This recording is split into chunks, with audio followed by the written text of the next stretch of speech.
तो friends, welcome to my channel महिला तूफान। दोस्तों, आज की मेरी वीडियो बहुत ही इंटरेस्टिंग और यूज़फुल होने वाली है सभी गर्ल्स के लिए, क्योंकि आज की मेरी वीडियो है स्पेशल गर्ल्स के लिए 7 अमेजिंग टिप्स फॉर गर्ल्स। तो वीडियो में शुरू से अंत तक बने रहिए और जल्दी वीडियो देखिए, पूरा वीडियो देखिए, वरना हाथ मलते रह जाओगी। हाँ, क्योंकि मैं इस वीडियो में ऐसे ऐसे टिप्स बताने वाली हूँ जिससे आपकी लाइफ में बहुत सारा चेंज देखने को मिलेगा और आपकी लाइफ बहुत आसान हो जाएगी। और आपको लाइफ में जितनी भी कोई सुनाता है तो सुनाना बंद कर देगा, आप सभी पे छा जाओगे। आपकी लाइफ में ऐसी ऐसी घटनाएं जिससे आप परेशान रहते हो, उसका सॉल्यूशन, प्रॉब्लम का सॉल्यूशन इस वीडियो में आपको 100% मिलेगा। तो चलिए आज की वीडियो हम शुरू करते हैं, वीडियो में बने रहिए। फर्स्ट टिप्स है, मगरमच्छ के आंसू बहाना सीखो। आप बहुत स्टिक गर्ल हो, स्वाभिमानी लड़की हो, आपको किसी के आगे रोना या बात बात पे आंसू नहीं आता है। बहुत ऐसी लड़कियां होती हैं जो वीक होती हैं या बात बात पे रोने लग जाती हैं। छोटी सी प्रॉब्लम हुई नहीं कि रोना स्टार्ट। तो वैसा नहीं करना है, अंदर से अपने आप को मजबूत रखना है, वीक नहीं रखना है। लेकिन मगरमच्छ के आंसू कहने का मतलब ही है कि हमें झूठी आंसू, कि हमें रियल में रोना नहीं है, बस रोने का एक्टिंग करना है, मगरमच्छ के आंसू निकालने हैं। तो मगरमच्छ के आंसू निकालना सीख लो, ये बहुत काम आएगा। क्योंकि कई बार ऐसा होता है कि हम कुछ गलती नहीं किए रहते हैं, घर में, ऑफिस में या जहाँ स्टडी कर रहे हैं, फिर भी हमें सुनाया जाता है और हमें ऐसी ऐसी बातें सुनने पड़ती हैं जो हमारे लिए है ही नहीं, बेवजह, बिना मतलब के, फिर भी हमको सुनना पड़ता है कि ये लड़की किसी काम की नहीं है, ज़रूर इसी ने ये गलती की होगी, इससे कोई भी काम सही से होता नहीं है, इसका क्या होगा, तो इस तरह लाइफ में कुछ कर नहीं पाएगी। तो इस तरह की सिचुएशन में आपको, अगर आपसे सचमुच कुछ गलती हो गई है, आपसे कुछ टूट गया है, तो उस सिचुएशन में आपको चुप रहना ही समझदारी है। क्योंकि आप कुछ बोलोगे अपने सपोर्ट में तो और 4 बातें सुनने को मिल जाएंगी, ठीक है। तो वहाँ पे आपको शांत रहना, अंदर से स्ट्रांग रहना है, खुश रहना है। आपको किसी की बातों को ध्यान ज़्यादा नहीं देना, इग्नोर करना है। लेकिन मगरमच्छ के आंसू बहाओ उस समय। तब क्या होगा कि लोग सोचेंगे, अरे चलो बहुत सुना दी, अब नहीं सुनाना है, छोड़ो, जाने दो, बेचारी को बहुत हो गया, अच्छा ठीक है, अब नेक्स्ट टाइम से नहीं करेगी, और थोड़ा सहानुभूति आपको मिल जाएगी। और 2 मगरमच्छ के आंसू ही तो बहाना है। उसके बाद सिचुएशन आपके फेवर में चला जाएगा और फिर आप जंग जीत जाओगे और लाइफ आपकी आसान हो जाएगी, मुस्कुराने की वजह मिल जाएगी, ठीक है। अब सेकंड टिप्स की तरफ पढ़ते हैं। तो सेकंड टिप्स क्या है, सिचुएशन के हिसाब से मूड चेंज करना। जैसे कि मान लेते हैं कि घर में कुछ ऐसी सिचुएशन हो गई है, जो कोई कुछ बोला तो आप कुछ उसको रूडली बोल चुके हो, ठीक है, जो आपको नहीं बोलना चाहिए। आपसे बड़े हैं, रिलेटिव हैं, बहुत सी मौसी है, मामी है, मामा है, बहुत सारे रिलेटिव घर में आते हैं, तो हम सभी को पसंद नहीं करते हैं, ठीक है। तो हम किसी को पसंद नहीं करते हैं, फिर भी हमें शो नहीं करना है कि हम आपको पसंद नहीं कर रहे हैं। वहाँ गर्मजोशी से बहुत अच्छे से मिलना है, उनका खातिर भाव भी हमें करना है। ऐसा चालाक बनो। तो वहाँ पे मान लेते हैं कि आपने शो कर दिया कि हाँ, आपके आने से हम खुश नहीं हैं, या कोई रूडली शब्द ही हमारे मुंह से निकल गया, आपके मुंह से निकल गया, तो वहाँ पे क्या करना है, तुरंत मूड चेंज कर देना। अगर मम्मी पापा डांटने आ जाते हैं, 4 लोग आपको सुनाने आ जाते हैं कि तुमने ये ठीक नहीं किया, ऐसा नहीं करना चाहिए था, वो तुमसे बड़ी हैं, तुमको उनसे ऐसे बात नहीं करना चाहिए, तो वहाँ सिचुएशन के हिसाब से आपको थोड़ा सा पोलाइटली हो जाना है, सॉरी बोल देना है और अपना मूड चेंज कर लेना है। जैसे आपको बुरा लग भी रहा है कि हम क्यों सॉरी बोले, मेरी कोई गलती है ही नहीं, लेकिन नहीं, आपको उस मैटर को सॉर्ट आउट करना है। तो वहाँ पे आपको बड़ी समझदारी से सॉरी बोल देना है और निकल जाना है। थोड़ी सी गलती हुई, आप जानते हैं आपने गलत नहीं कहा है, आप चिढ़ते हो उनसे, वो जो चीज़ें बोलती हैं आपको अच्छा नहीं लगता, ये छोटे कपड़े क्यों पहनती हैं, ये बहुत ज़्यादा बोलती है, इसे तो चाय बनाने भी नहीं आती, कैसे किससे बात किया जाता है, इसकी अक्ल नहीं है, समझ नहीं है, ये सब नॉर्मल बातें हैं। तो आपको बुरा तो लगता है भाई, किसको बुरा नहीं लगता है, गर्ल्स को सुनना ही पड़ता है, बहुत लोग सुनाते हैं घर में। तो ऐसे सिचुएशन में क्या करना कि आपने कुछ गुस्सा से बोल भी दिया, तो कंट्रोल रखना, पेशेंस रखना है, फिर भी बोल दिया, अरे इंसान ही हो, बोलोगे ही, इंसान ही हो, कभी मुंह से कुछ गलत निकल ही जाता है, तो वहाँ पे मतलब मूड चेंज कर लेना है और गलती मान लेनी है, सॉरी बोल के निकल जाना है। ठीक है, ये टिप्स आपके बहुत काम आएगी। थर्ड टिप्स क्या है कि बोलो कम सुनो ज़्यादा और करो अपनी मन का। मैं ये नहीं कहती कि बोलो कम मतलब जहाँ आपके खिलाफ़ कुछ बोला जा रहा है तो एकदम नहीं बोलना है, आपको चुप रहना है। जैसे संस्कारी लड़की कैसे बने, तो उसमें मैंने वीडियो बनाई है, चुप रहना है, बड़ों से बहस नहीं करना। तो बहुत सारी गर्ल्स कमेंट की कि मैम क्या वहाँ हमें बोलना ही नहीं है। नहीं बोलना है, क्यों नहीं बोलना है, बोलना है, लेकिन बोलना सोना है तो चुप रहना हीरा है। तो आपको कम बोलने की कोशिश करना है और मीनिंगफुल बातें बोलने की कोशिश करना है कि आपके बात में वजन हो, कि आपको सुना जाए घर में, ऑफिस में या कहीं भी समझ में आ रही है। तो आपको कम बोलना है, सुनना ज़्यादा। सुनने से क्या होता है ना कि हम अपने पेरेंट्स को या कोई अदर पर्सन को अच्छे से समझ सकते हैं कि इसके मन में हमारे लिए क्या चल रहा है या क्या हमसे चाहते हैं। ठीक है, उसके बाद अगर आप बोलोगे तो सोच समझ के बोलोगे ना, कम बोलोगे, मीनिंगफुल बोलोगे, तो फिर आपका मतलब वैल्यू होगी घर में, बाहर में, हर जगह, जो कि बहुत इम्पॉर्टेंट है आपके लिए।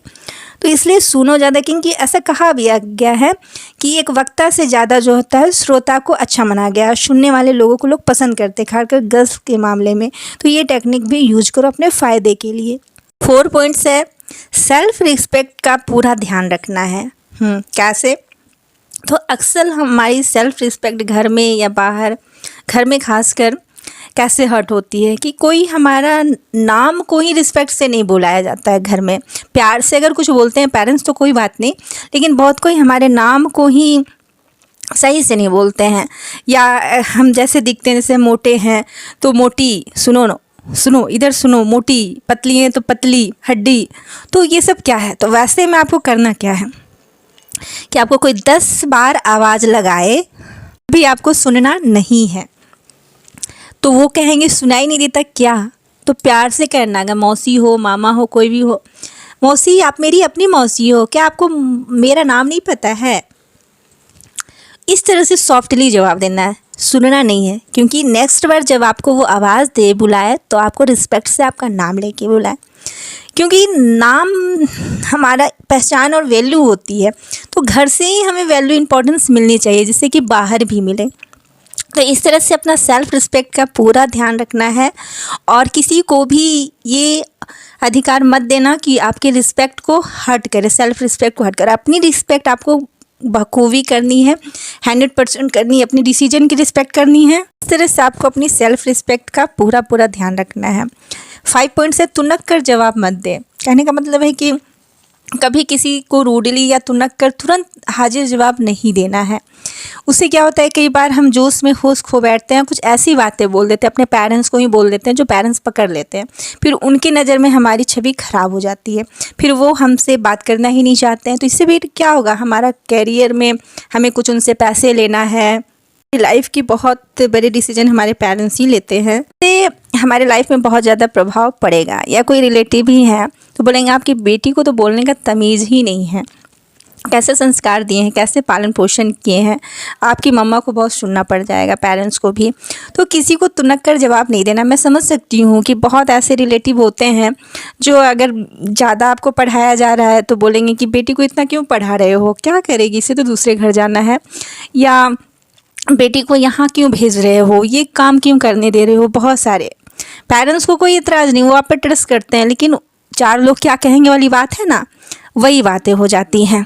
में उनको कोई जवाब नहीं देना, वक्त उनको जवाब दे देगा। आप इतने सक्सेस हो जाओगे कि ऑटोमेटिक उनका मुंह बंद हो जाएगा। तो इन सब बातों पे आपको ध्यान नहीं देना है, तुनक कर जवाब नहीं देना। इससे क्या होता है, सिचुएशन जो हमारे फेवर में होनी चाहिए थी वो हमारे फेवर में नहीं हो पाती है और हम फंस जाते हैं, फिर हमें सॉरी बोलना पड़ता है। तो ये सिचुएशन ही क्यों आने दें। हम थोड़ा सा पेशेंस रखते हैं ना, मैच्योर बनो ना, टीनेजर गर्ल्स हो तो क्या हुआ, अभी से थोड़ा सा दिमाग रखो कि कैसे कहाँ क्या बोलना है, इस बात का थोड़ा सा ध्यान रखो, तुनक कर जवाब नहीं देना है। 6 पॉइंट है कि अपना रिमोट कंट्रोल अपने हाथ में रखो। कहने का मतलब है कि गर्ल्स हो, टीनेजर हो, पीरियड्स टाइम हो, उस समय थोड़ा चिड़चिड़ापन आ जाता है।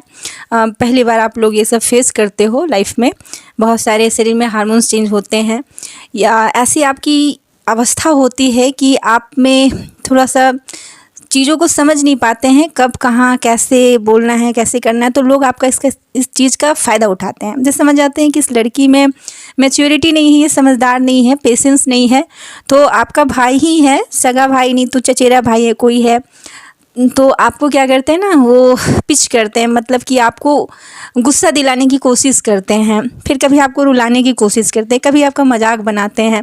तो उसमें आपको फंसना नहीं है, आप अपना मजाक खुद बनाने लगो। हाँ मैं हूँ, मैं मोटी हूँ, कोई बात नहीं, ही हंस दो। मतलब कि अपना मजाक खुद बना लो कि आपका कोई मजाक ना बनाए, और अपना रिमोट कंट्रोल, अपनी खुशी, अपना थॉट, अपने सपने अपने कंट्रोल में रखो। ये नहीं कि कोई आपको उत्साहित कर दे या कुछ ऐसा कह दे जिससे आपको तुरंत गुस्सा आ जाए, फिर रोना आ जाए। आपका रिमोट कंट्रोल, आपका लाइफ है, आपके हाथों में होना चाहिए। ऐसा मैच्योर बनो, समझदार बनो कि कोई आपको हंसा ना सके, कोई रुला ना सके। आप जो करना चाहती हो वही करोगी। अडिग हो, सब दृढ़ संकल्प आप लेती हो, तो दृढ़ निश्चयी हो, कोई आपको डिगा नहीं सकता, हिला नहीं सकता। ऐसी स्ट्रिक्ट पर्सनालिटी जो है, व्यक्तित्व अपने घर में सबसे पहले डेवलप करो, नहीं तो मजाक का पात्र बनी रहोगी। फिर लाइफ में जहाँ भी जाओगी, आपका रिमोट कंट्रोल आपके बॉस के हाथ में रहेगा, या आपके साथ जो काम कर रहे हैं सहकर्मी, उनके हाथ में रहेगा। तो इस चीज़ को अभी से समझ लो कि आपको मतलब अपना रिमोट कंट्रोल, लाइफ का खुशी गम सब आपके हाथों में ही होना चाहिए, आपको कोई हिला नहीं सकता है। 7 टिप्स से बहुत ही इंपॉर्टेंस है, और यूजफुल भी है और इंटरेस्टिंग भी है। लड़कों से डील कैसे करें, जैसे कि 10+2 में पढ़ती हो, टीनेजर गर्ल्स हो या गर्ल्स भी हो, तो आप ऑफिस में भी जाओगी तो गर्ल्स से, बॉयफ्रेंड से आपका मतलब लड़कों से मिलना जुलना होगा। 10+2 में हो तब भी होगा, तो ऐसे में उनसे डील कैसे करें। लड़कों से दोस्ती रखना चाहिए, करना चाहिए। अगर कंधे से कंधा मिलाकर काम करना है देश के लिए, समाज के लिए, परिवार के लिए, तो वो भी आधी आबादी का हिस्सा है, आप भी हो, तो उनसे अलग हट के हम कामयाब नहीं हो सकते हैं। हमें आगे जीवन में बढ़ना है, सक्सेस करना है, तो उनसे दोस्ती करनी चाहिए 100%। हाँ, लेकिन अपनी सुरक्षा के लिए, अपनी सेफ्टी के लिए, या अपने आप अपनी खुशी के लिए हमें थोड़ा सा ध्यान रखना है कि हमें कितना उनसे दोस्ती रखना है, उनसे कैसे डील करना है। किसी को भी अपनी पर्सनल बातें, घर की बातें नहीं बतानी है, और उनसे नोट्स लेना, हेल्प लेना है, सब कुछ करना है, लेकिन एक टाइम लिमिट होना चाहिए कि हम उनके साथ कॉफ़ी पीने कब जाएंगे, कब नहीं जाएंगे, या नहीं जाना है। और ये भी ख्याल रखना है कि नोट्स में बहुत सारे 10+2 में लड़के क्या करते हैं कि नोट्स में लव लेटर डाल के भेज देते हैं, फिर आप धीरे धीरे उनकी ओर फंसने लगती हो, तेरी ओर खींचे चली जाती हो। तो उसमें आपको पेशेंस रखना है कि दोस्ती रखना है, काम भर रखना है, हाय हल्लो तक रखना है। उसको अपना जीवन बनाने की, लाइफ पार्टनर बनाने की, जीवन साथी बनाने के लिए अभी नहीं सोचना है। तो एक क्वेश्चन भी आया था कि मैम एक लड़का है जो मुझे देखता है, रेगुलर देखता है, और मुझे भी थोड़ा थोड़ा अच्छा लगता है, तो मैं उसके साथ कैसा व्यवहार करूं। वो सभी लड़कियों को छोड़कर मुझे छुप छुप कर देखता है, और मैं भी कहीं ना कहीं उसे पसंद करती हूं, तो ऐसी सिचुएशन में मैं उसके साथ कैसा व्यवहार करूं। तो ऐसे सिचुएशन में सच में गर्ल्स के साथ ऐसा होता है, तो वहाँ आपका उसका दिल नहीं तोड़ना है। दिल तोड़ोगी तो हो सके कि वो पागल आशिक हो, मैच्योर नहीं हो, तो आपके पीछे और बुरी तरह से पड़ जाए, तो उसको लेके ही चलना है। हाँ, लेकिन ज़रूरत से ज़्यादा परेशान करता हो या आपको परेशानी आ रही हो, तो उसके पेरेंट्स से और अपने पेरेंट्स से बात करनी है, उससे डायरेक्ट नहीं बात करना, उसके पेरेंट्स से, ताकि ये जो समस्या जड़ से ख़त्म हो जाए। अदरवाइज़ इस उम्र में इतना कुछ चलते रहता है, हर किसी के साथ होता है, उतना सीरियस लेने की ज़रूरत नहीं है। वो सिचुएशन के हिसाब से आप 10+2 में निकलोगे, आप कहाँ जाओगे, वो कहाँ जाएगा, तो ये नॉर्मल तरीके से सॉर्ट आउट प्रॉब्लम हो जाएगी। इस चीज़ को सीरियस आपको नहीं लेना है। मतलब अब वो आपको भी अच्छा लगता है, कहने में अच्छा लगना, अच्छा तो बहुत कोई लगता है, तो हम सबसे मैरिज नहीं ना कर सकते। जीवन साथी तो एक ही होता है, और जो एक जीवन साथी होता है उसके साथ जीवन हम अच्छे से चलाएं लाइफ टाइम के लिए, ये बहुत इम्पॉर्टेंट होता है। तो इसलिए इसमें बहुत पेशेंस रखना चाहिए। तो इस तरह से आपको लड़कों के साथ डील करना है, हाय हेलो तक ही रखना है। आशा करती हूँ आज की वीडियो आपके लिए बहुत ही यूजफुल रही होंगी। वीडियो अगर अच्छी लगी हो तो लाइक करें, शेयर करें, कमेंट करें, मेरे चैनल बने तो सब्सक्राइब करें। धन्यवाद। तूफान चैनल स्पेशली गर्ल्स के लिए ही है, तो जितनी भी गर्ल्स हैं वो मेरे वीडियो को, मेरे चैनल को सपोर्ट करें, सब्सक्राइब करें।